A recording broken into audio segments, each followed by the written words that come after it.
Hello everyone. In this video, I will show you step by step how to cancel your premium subscription on LinkedIn. First, open your web browser and go to linkedin.com.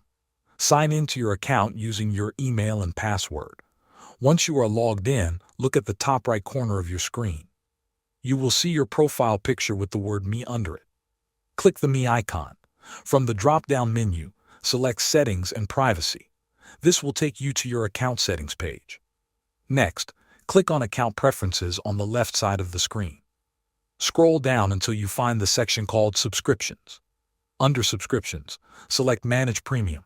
This will open your premium subscription details. Here you can see your plan, billing date, and payment method. Now click on Cancel Subscription. LinkedIn will guide you through a few confirmation steps.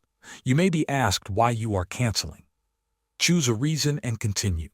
Follow the instructions on the screen until you see a confirmation message that your subscription has been canceled. After canceling, you will still have access to premium features until the end of your current billing cycle. After that date, your account will return to the free version. LinkedIn allows refunds for premium subscriptions within 7 days of the billing date, provided you have not used any premium features. If you were recently charged and want a refund, go to the help section and submit a support request. Refunds are usually reviewed based on timing and usage. Thanks for watching.